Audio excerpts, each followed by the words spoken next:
Hello everyone, it's Silvia from Parcel Tarot. Welcome to my channel. Today we're going to have a look at a really fun VR that I've seen in Marine from the Waves of Your Soul channel. Marine was already doing a VR to Cassandra from A Riffle in Time. So once I watched Marine's video, I went over to Cassandra's channel and I watched her original video as well. As always, I'll make sure to link both videos in the description box below. Let's have a look. It's a really fun tag. It's called 5 Tarot Decks Challenge. And as you can imagine, it's about 5 tarot decks. So let me show you my choices. So the first prompt is, show us the tarot deck you're currently using. And I'm so very happy to be showing you this deck because it's, oh my goodness, this deck. Oh, it's gorgeous. It's not just gorgeous, it's just an amazing deck. I'm so very happy and lucky that I got this deck. There's only been 300 copies printed out. This is the first edition. I have to say, I feel like I've been a I don't know, how would you say that? An auntie to his deck, not a mother, because I know that the mother is, you know, the creator of this deck. But I feel like I've seen this deck when it was in a very, very early stage, when it was just sketches on the creator's Instagram account. She's a lady from Switzerland and she's just amazing. I follow through all of the updates about this deck, all of the cards, you know, and I've also participated every time that she was asking for the support of the tarot community in helping her decide whether to go with one design or another for the cards. So we participated in that, and even when it comes to the backs of the cards, and it's been an adventure. I love it when there is so much sharing from a creator about their work of art, because first of all, it humanizes them, like it gives them a personality. Obviously you read what they write about it, you read about their setbacks and their doubts and everything, and I really, really enjoy, I mean, not that they're having doubts, I enjoy the fact that we can actually share together in the journey that has been the creation of this. So this is the Habetrott Traum Tarot. Traum in German means dream, not trauma. This is it's got the titles in German, but let me just show you. It might be easier just by showing you. There you go. So obviously it's not difficult. It's not difficult anyway, because you'll be able to, you know, number 10 is number 10. Obviously, Sterbe is in this case is wands. Kelche is cups. And you know, it can easily tell, right? And it's also because the minors are divided in different colors, so you can see the different colors of the suit.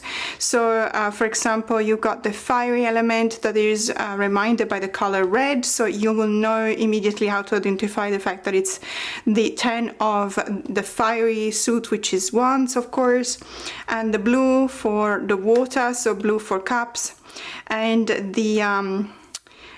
the majors always have a number, so that's, you know, it's easy. And then we've got green for coins, which is the right color.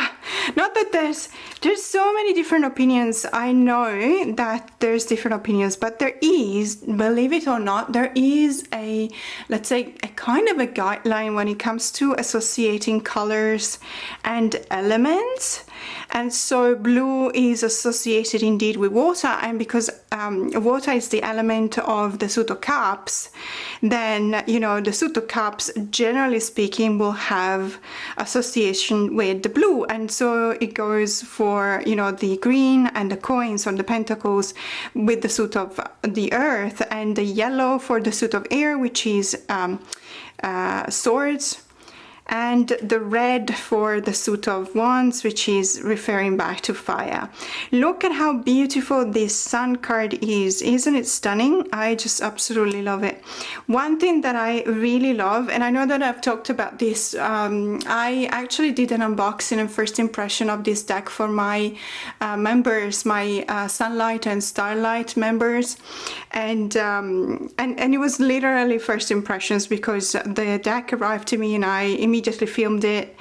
And when I saw the kings, I was really, really impressed, because I think that all of these kings turn their back to us, and that is, to me, it's very symbolic of the fact that they don't necessarily need our approval, whereas when you find a queen, for example, they'll be looking at us, because the queen is part of us, is part of the reader, is part of the person you're reading for.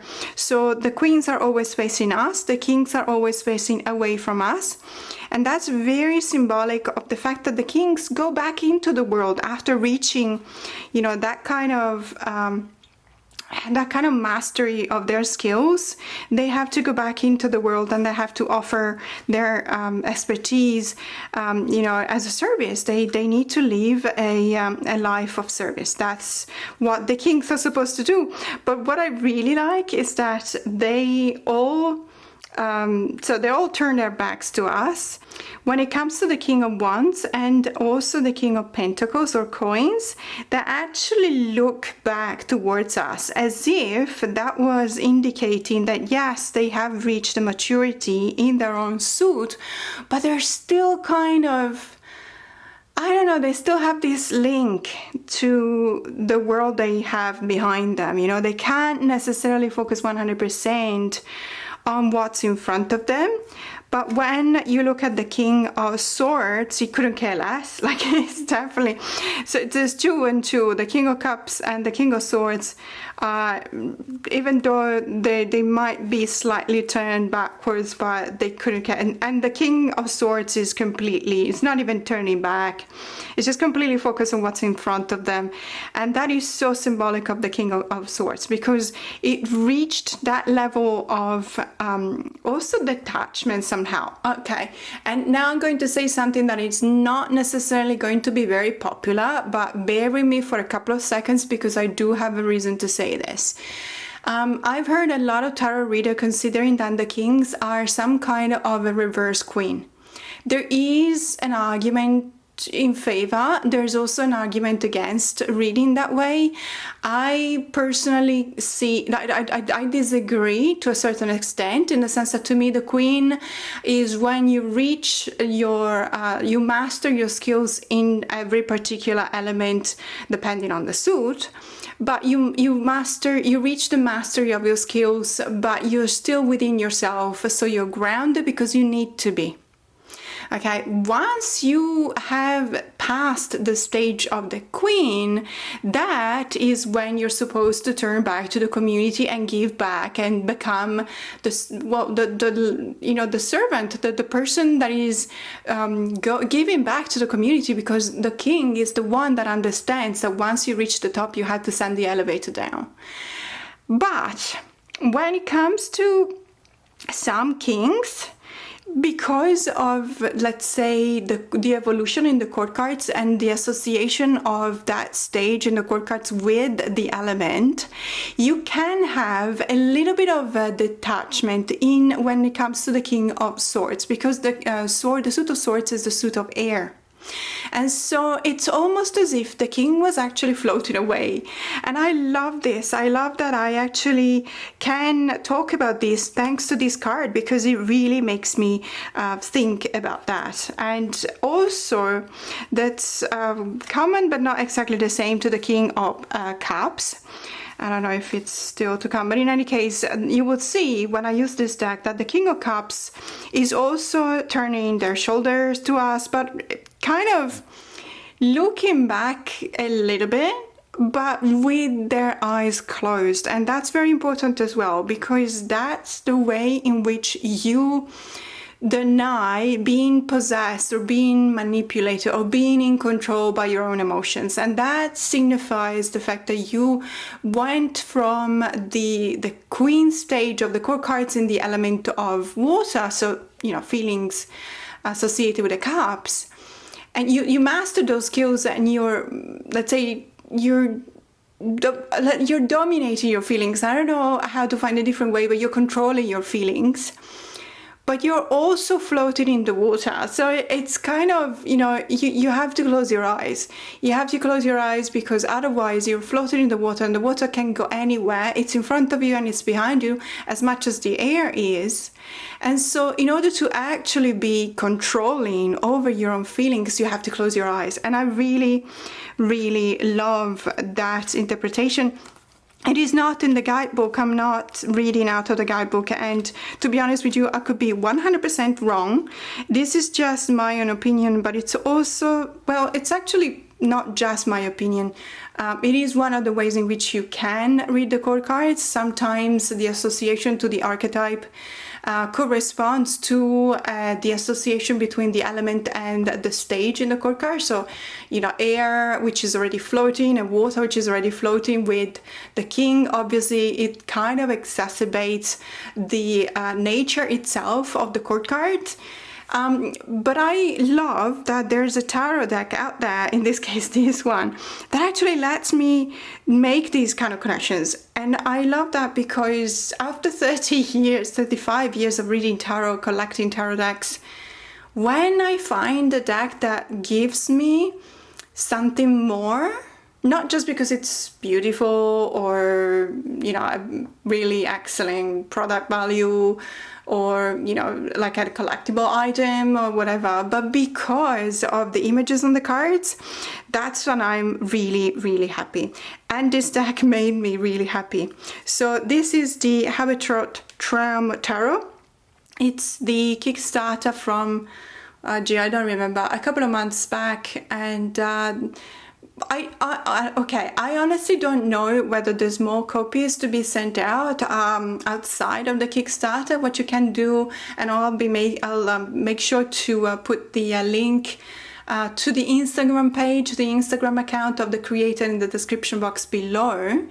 I know that the creator is also working on another deck, which she's going to call the Tamara deck, and it's inspired by works by Tamara Lempicka, the paintress, and it's going to launch on Kickstarter in, I think, next year, in maybe 2-3 months time. Could be March, could be April, I'm not entirely sure. But that, so we're following through the process of creation, and I can assure you, if you have a look at our Instagram page, you're going to be in awe because it's just absolutely gorgeous. Very happy with this one too, though. So this is my choice for the prompt. Show us the tarot deck you're currently using. I spent already 3 hours with this deck. I can't stop using it, so I guess I had to go with this one. And the second prompt is show us your last 5-star tarot deck.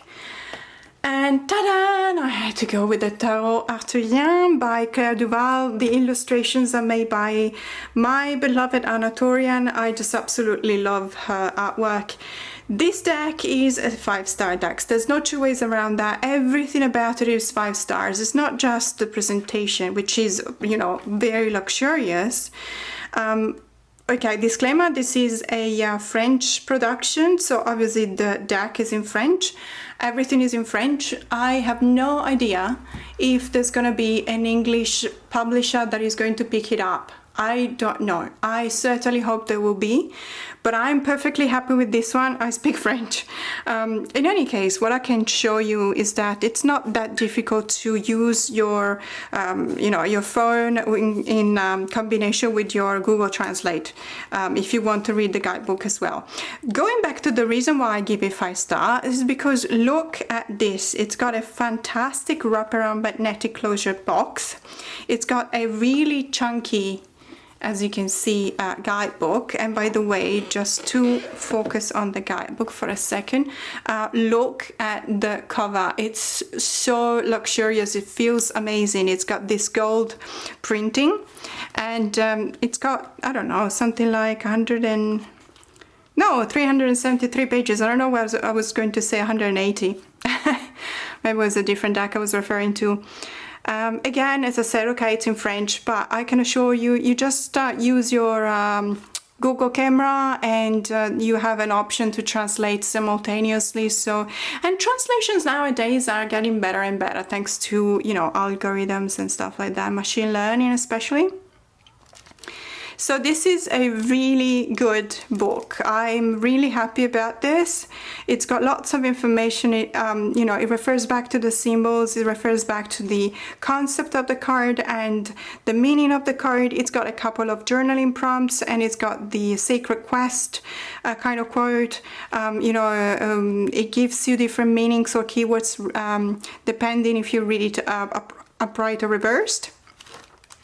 So this is really, it feels really luxurious. As you can see, the cards, you have a full page for each and every card, not just the majors, but also the minors. And when it comes to the deck, you have, let me just grab it. So you have another box, a two-part box in this case, inside the bigger box. And this one, there you go. So this is by itself, it's really beautiful.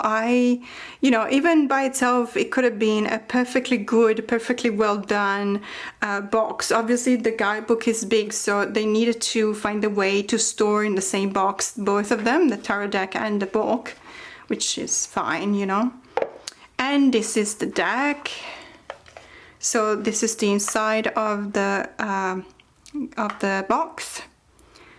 And look how beautiful. So this is an amazingly high quality matte gold gilding, which is, as I said, really, really high quality. Doesn't hurt your fingers when you shuffle, doesn't seem to be chipping easily, which is always a plus.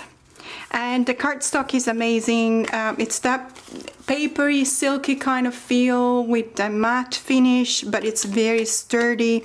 It's a very similar deck when it comes to product value. It's a very similar deck to the Bone and Earth Flesh, and the reason why I'm making this comparison is because obviously they have been illustrated by Anna, both of them, Anna Torian.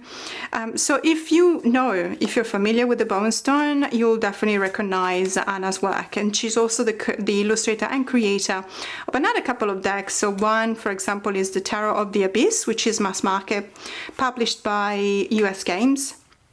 But she also made another couple of indie decks, like the Tarot of Hidden Waters, for example, which is based on Rorschach drawings, and that's a very interesting one. I don't have that one, but it is definitely on my list.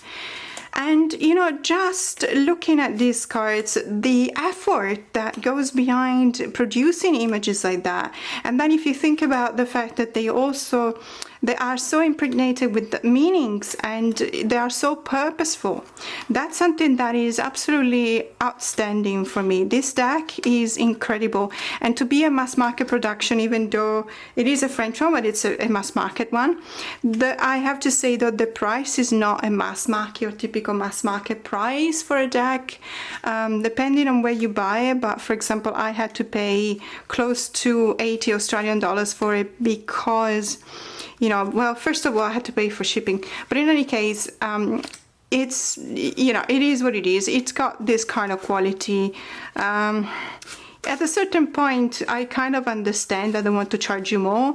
Let's see if it gets picked up in English as well. Perhaps US Games are going to reach out and pick this up. I know that the Bone and Earth Flesh Tarot is going to be picked up, or is already being picked up, but it's not been published yet by a mass market publisher. But this deck is just really, really beautiful, and it is indeed a 5-star deck. So the next prompt is a bit painful for me because it says, show us a tarot deck you keep putting off using and you need help making yourself use it. I had to go with this deck. Now, a couple of things about this deck before we go any further. This is the Abyssal Tarot. It's based on the photography by Shelley Corbett, and it's been written by Stephen Albom.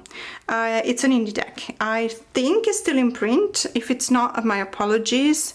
If it's not, it's I don't know, it might have gone out of print recently. I honestly don't know, but it was printed in Canada in 2005, so that's actually almost an 19-year-old deck. It's an 18 turning 19, so it's not a recent deck. It did enter my collection a few months ago, almost a year ago, and yet in almost a year I just cannot bring myself to use it. Why? Well, first of all, one disclaimer: there's nudity in almost every card. It's not aggressive kind of nudity. It's just because it's the human form. And I actually really appreciate Shelley Corbett's photography because it's all taken underwater, and this deck is a very watery kind of deck. Because of that, all of the images, so all of the characters in the photos, look as if they were floating. They're very, very airy. It's weird because it's a watery deck, but the characters look as if they were dancing in the air. I don't know if I'm explaining myself, but that's the feeling that I've got. And when it comes to appreciating the photography, I'm all for it. I absolutely appreciate the effort that goes behind composing these figures and taking these photos. However, I just cannot bring myself to use it. I just can't find a place in my practice where I can use this deck, and so I definitely need your help. I need help from the tarot community. If you have this deck, please let me know. Please reach out to me in the comments below. Let me know how you use it. What do you do with it? What is the special place that this deck covers that no other deck can? Because that is one of the criteria that I used in order to decide whether I'm actually keeping a deck or not. Because what's going to happen is that even though this deck is definitely a collectible item, especially if it is indeed out of print, which I'm really not entirely sure that it is, but I really want to understand this deck. I really want to get in touch with it. I really want to bond with it. It's not one of those decks that I want to rehome because I'm completely hopeless that I can reach some kind of bond with it. I think that I can. I just need a bit of help. So if you have this deck, let me know. First of all, what do you use it for? What kind of space does it occupy in your collection, or is it just a collectible item, which is totally fine? And how do you use it? Do you use it with pairing? Do you pair it up with oracle decks? And if so, which ones? Do you have a particular spread for this deck? Is there any particular kind of work with this deck? Is it shadow work? Is it light work? Is it personal improvement? I would love to hear from you. Please let me know, because I really want to bond with this deck. I know that when I look at it, I know that it's special. It's just that I cannot bring myself to use it, and I really want to honor it. So let me know. This is the Abyssal Tarot. And the next prompt is, show us a tarot deck you feel is very underrated on TarotTube. I had to go with this one. I mean, this one. Have you seen it? This is the Neon Moon Tarot by Pixel Occult. I just love this deck so much, and yet no one is showcasing it. Unless you specifically search for it, and obviously then you'll have, flip throughs and walkthroughs and deep dives and so on. But I don't see people using it, and I don't know why, because it's got all of the really cool stuff that I love. It's a cyberpunk deck. I mean, hello, cyberpunk. It's absolutely gorgeous, but also cool gorgeous, not just ethereal gorgeous. This is really, really cool. Even the colors are cool. This really hot flashy pink with the purple and the black on the background, and the black is also inside the images. Absolutely love it. I love the artwork. I love the feel to it. It's a very sturdy deck, one of those decks that it's an indie deck. You can definitely use it as much as you want, as if it were a mass market deck, because it will not get ruined. And I just really, it's so 90s for me. It's so decadent. It's got that kind of feel, and I really love it. And by the way, there's also, I don't know whether that's legit or not, but there is a vendor on Amazon, Amazon US, that actually sells small thumbprint, let's say thumbprint size stickers based on these cards. So if you're journaling and you buy those stickers, it's perfect, because you can stick the sticker on your page, and you can talk about your spread with this deck and readings, etc. How cool is this deck? I talked about my 90s, my cyberpunk decks, and this is one of them in a video from a few months ago. I don't know, I feel like this deck is so underrated. I don't see it anywhere. And it's unfair because it's really, really cool. These are the backs, by the way, with the moon faces. I don't get it. Sometimes, you know what? And again, this video is gonna be full of unpopular opinion. I think that we have too much choice. You know, it feels like we're watching Netflix. It's one of those evenings.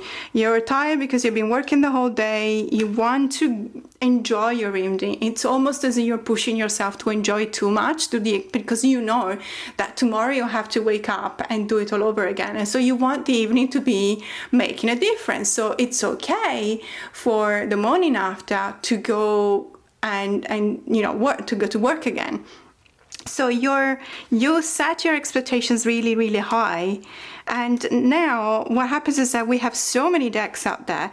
Our expectations are so high that whenever we see something that it's not mind-blowing, we don't necessarily pay attention to it, which is not fair. It's not fair, because this is so cool.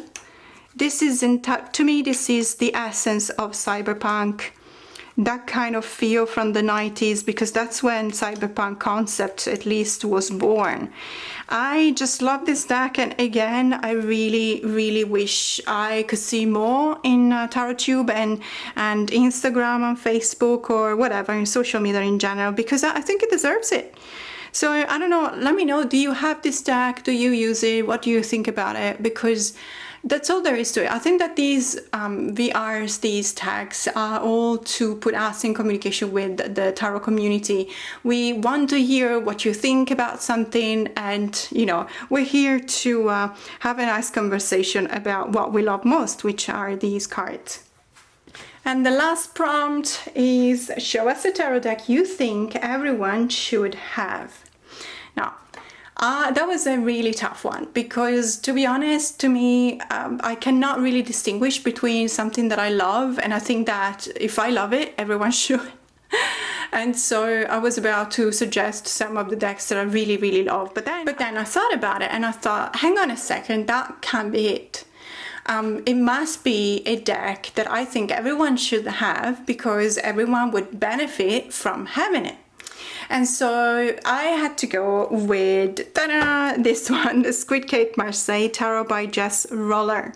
And the reason why I'm going with this one is because I think that if you're new at tarot, especially you know, tarot as a reader, not just as a collector, you may be put off by Marseille, because Marseille is the typical you know, peep decks. I mean, we all know that scenic decks are not your Marseille decks. Sometimes you can have really nice peeps, very artistic, very beautiful. You can really do as much as you want, but it will never be as scenic as a scenic RWS. So there's a lot of people that might be put off by Marseille, probably because they feel it's a bit too difficult to read because of the peeps. And I don't know, and also they look at the majors, and the majors are sometimes they can feel very static. Should I explain that? A major in a Marseille deck doesn't leave much room for personal interpretation. There is a very set in stone kind of guideline on how to interpret the cards. And truth be told, I feel like there's been a lot of different takes on Marseille during the years, of course. But everyone seems to hold that sacred in the sense that Marseille is Marseille is Marseille. I don't know what I'm saying, but if you get it, you get it. It's something that you don't necessarily, you don't diverge too much from the Marseille interpretation. However, this deck does what every other deck is trying to do, but fails. This deck is modern. So it reaches to a wider audience, I feel, because of its modernity and because of the fact that it's actually really cute. And you got, just to show you a couple of cards, I mean, the Knight of Baton, which is obviously wands, you've got a person sitting on a snail and they're just, they look almost as if they didn't even know what they were there, why they were there, what they were doing, etc. And the snail is looking back to look in the same direction as the person, and they're wondering what's going on. And the snail, because it looks like it's got nostrils here and a mouth, it looks almost as if it like it's an anthropomorphized kind of snail, which is kind of cute. And also, if you look at the Two of Cups, you've got a couple of ghosts here, but they're not ghosts, it's water. You see, it's water. It's referring back to the fact that obviously the Suit of Cups refers to the alchemical element of water. But at the same time, they look like they're a couple of ghosts, and they're cute ghosts too. So this makes Marseille, in a way, more approachable by everyone. Not just, the novices and reading tarot, even it's more approachable for me as well, and I really appreciate that. And I think that everyone that is slowly getting into tarot, and also anyone who's been reading for over 30 years, they should have this deck, because they will be benefiting from that, the fact that it's more approachable, that it's cute, that it's nice, that it's easy to read, that really helps you also bring yourself in. Look at the Lovers card, for example. I mean, by the simple fact that they're showing the way in which the person in the middle is turning their head left and right, shows you the meaning of the card. And I absolutely love that, and the fact that instead of having the little love angel, however they're Cupid, I think they're called, with the arrow, it's actually an octopus. There's so many cute details about this deck that make it, as I said, very approachable. And if that weren't enough, what I have to say in favor of this deck is also that the guidebook is excellent. For each and every card, you've got a bit of description of the card, but it really explains things in such a way that it's very easy to understand. I'm just going to read out of the Five of Batons, which is Wands. With the Five of Batons, you start to form a little more courage in stepping over the roadblocks in your way. You have learned from past challenges so you can overcome the many different situations you face, but it does put a stick in your wheel. That's the element of obstacle. There is a disruption happening that needs to be dealt with and handled carefully. And then visually, that's what I like as well about this guide. But in the card, the leaves are still growing, but there's a disruption taking place with the central baton. This time, the middle divide has a little more red in the center. I can see it here. That can be seen as some more fuel in the tank. Your task is challenging you a bit more, but you can't ignore it or go around it. That's perfect. It's a perfect way to explain the energy of the Five of Wands in the Marseille. So I really appreciate this deck. I think that everyone should have it because its mass market is very affordable. It's published by Rockpool. In Australia, it's about $18, so it's very cheap. And it's a tiny deck, so it's it's a poker-sized deck, so obviously it doesn't occupy that much room in your collection. What else can I say? I'm a fan of this deck, and I think that everyone should have it. So that was it for today. That was the last prompt, and thank you so much for staying with me till the end of this video. It's been so much fun. I really feel the electric and jolly atmosphere of Christmas approaching. There's so many really good VRs around in TarotTube these days, so if you have time, just watch. Maybe in the evening you're kicking back and relaxing and you watch your YouTube and you see so many VRs that are so much fun to do together. So thank you so much much for staying with me till the end of this video. More to come. Have a great day.